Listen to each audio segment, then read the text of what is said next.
नमस्कार मित्रों, स्वागत है आप सभी का। आज हम देखेंगे इतिहास के ऐसे महत्वपूर्ण प्रश्न जो कि परीक्षाओं में पूछे जाते हैं अक्सर।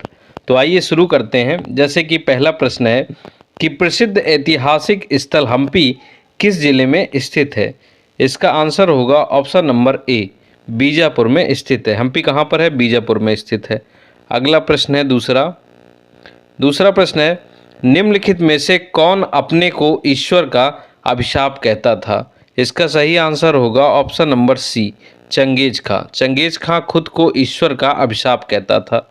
तीसरा प्रश्न है किसने कहा था मेरी पीठ पर किया जाने वाला प्रहार ब्रिटिश साम्राज्य के ताबूत में एक कील सिद्ध होगा।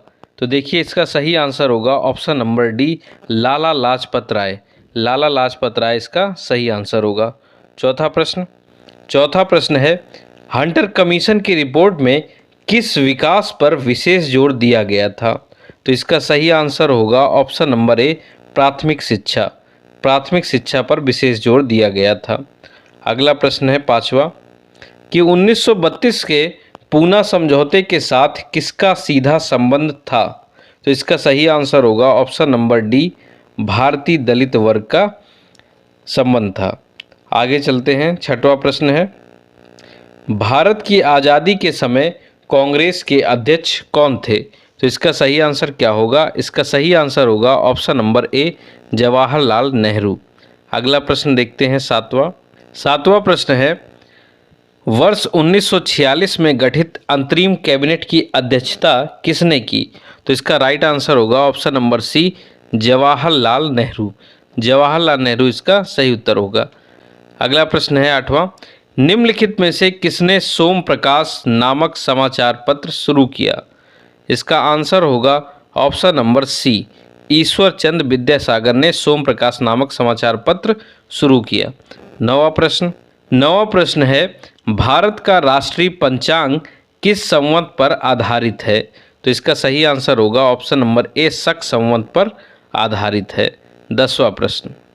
10वां प्रश्न है लाख बख्श के नाम से जाना जाने वाला भारतीय शासक कौन था।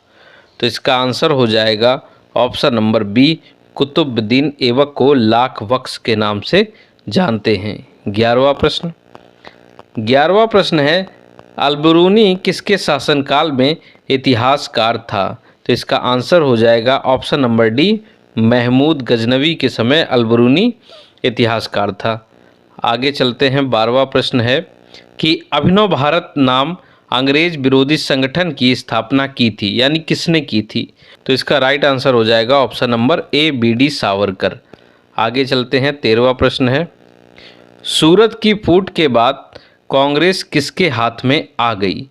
तो इसका आंसर हो जाएगा ऑप्शन नंबर बी, नरम दल के हाथों में आ गई। ऑप्शन नंबर बी इसका राइट आंसर होगा। 14वां प्रश्न है गदर पार्टी की स्थापना कब हुई। तो देखिए गदर पार्टी की स्थापना हुई थी ऑप्शन नंबर बी, 1913 में हरदयाल जी के द्वारा।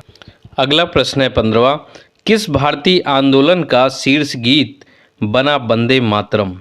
तो इसका आंसर हो जाएगा ऑप्शन नंबर ए, स्वदेशी आंदोलन का ये गीत बना था। 16वां प्रश्न है सिंधु सभ्यता का पत्त नगर कौन सा था। तो इसका आंसर हो जाएगा ऑप्शन नंबर ए, लोथल इसका राइट आंसर होगा। अगला प्रश्न 17वां प्रश्न है जो चित्रकला के शत्रु हैं मैं उनका शत्रु हूँ, किस मुगल शासक ने कहा था। तो इसका आंसर हो जाएगा ऑप्शन नंबर ए, जहांगीर कला के बहुत बड़े प्रेमी थे। 18वां प्रश्न है राजपुताना के निम्न राज्यों में से किस एक ने अकबर की संप्रभुता स्वीकार नहीं की थी। इसका आंसर होगा ऑप्शन नंबर डी, मेवाड़ इसका राइट आंसर होगा। 19वां प्रश्न किसके समय में मलिक मोहम्मद जायसी ने पद्मावत की रचना की थी। तो इसका आंसर हो जाएगा ऑप्शन नंबर डी, शेरशाह के समय इन्होंने पद्मावत की रचना की थी। 20वां प्रश्न है हुमायूं का मकबरा कहाँ है। इसका आंसर होगा ऑप्शन नंबर ए, दिल्ली में। हुमायूं का मकबरा कहाँ है? दिल्ली में है। 21वां प्रश्न है निम्नलिखित भारतीय शासकों में से अकबर के समकालीन कौन थी? तो इसका आंसर हो जाएगा ऑप्शन नंबर सी, रानी दुर्गावती अकबर के समकालीन थी। 22वां प्रश्न है कि सिंध का बारा या मृतकों का टीला हड़प्पा सभ्यता के किस पुरास्थल को कहा गया? तो इसका राइट आंसर होगा option number C, Harappa. Harappa को मृतकों का टीला कहा जाता है। 23वां प्रश्न है भारतीय रंगमंच के अंदर यवनिका का शुभारंभ इनमें से किसके द्वारा किया गया? तो इसका आंसर हो जाएगा ऑप्शन नंबर सी, यूनानियों के द्वारा ये किया गया।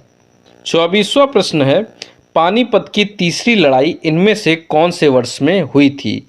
इसका आंसर होगा ऑप्शन नंबर ए, सन 1761 में पानीपत की तीसरी लड़ाई हुई थी। 25वां प्रश्न है बक्सर का युद्ध किस संधि से समाप्त हुआ था? तो इसका राइट आंसर क्या होगा? ऑप्शन नंबर बी, इलाहाबाद की संधि। बक्सर का युद्ध किससे समाप्त हुआ था? इलाहाबाद की संधि से।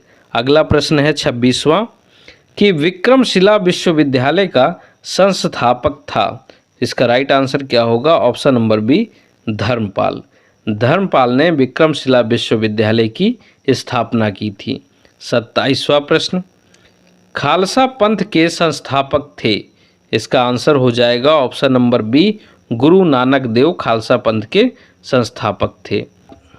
28वां प्रश्न है मराठा साम्राज्य की सबसे बहादुर महिला कौन थी? इसका आंसर हो जाएगा option number B, Tarabai. Tarabai सबसे बहादुर महिला थी मराठा साम्राज्य की। 29वां प्रश्न दयानंद सरस्वती जी द्वारा स्थापित है। तो इसका आंसर हो जाएगा option number D, Arya Samaj. Arya Samaj की स्थापना दयानंद सरस्वती जी ने की थी। 30वां प्रश्न है सर टॉमस मुनरो किस भूराजस्व बंदोबस्त से संबंधित हैं? तो इसका आंसर हो जाएगा ऑप्शन नंबर ए, स्थायी बंदोबस्त से ये संबंधित हैं। 31वां प्रश्न है कि काकोरी ट्रेन डकैती कांड के नायक कौन थे? इसका आंसर हो जाएगा option number A, Ram Prasad Bismil. सिर्फ राम प्रसाद बिस्मिल ही काकोरी ट्रेन डकैती कांड के नायक थे। अगला प्रश्न है 32वां प्रश्न है किसने सुझाव दिया था कि स्वतंत्रता प्राप्ति के बाद भारतीय राष्ट्रीय कांग्रेस को समाप्त कर दिया जाए? इसका राइट आंसर होगा option number A, Mahatma Gandhi. Mahatma Gandhi ने यह सुझाव दिया था कि स्वतंत्रता प्राप्ति के बाद भारतीय राष्ट्रीय कांग्रेस को समाप्त कर दिया जाए। 33वां प्रश्न है राष्ट्रकूट साम्राज्य का संस्थापक कौन था? तो इसका राइट आंसर होगा ऑप्शन नंबर ए, दंती दुर्ग। दंती दुर्ग जो थे वो राष्ट्रकूट साम्राज्य के संस्थापक थे। 34वां प्रश्न है कपिल मुनि द्वारा प्रतिपादित दार्शनिक प्रणाली है। तो इसका आंसर हो जाएगा ऑप्शन नंबर ए, संख्या दर्शन। कपिल मुनि द्वारा प्रतिपादित दार्शनिक प्रणाली संख्या दर्शन है। अंतिम प्रश्न है इस वीडियो का 35वां। आइए देखते हैं अशोक के शिलालेख में प्रयुक्त भाषा है। तो देखिए क्या है इसका आंसर? ऑप्शन नंबर सी, प्राकृत भाषा। शिलालेखों में सबसे ज़्यादा अशोक के प्राकृत भाषा पाई गई है। आशा करता हूं कि आपको ये वीडियो अच्छा लगा होगा, इसलिए प्लीज़ चैनल को लाइक करें, शेयर करें और सब्सक्राइब करना ना भूलें। मिलते हैं नए वीडियो में, तब तक के लिए धन्यवाद।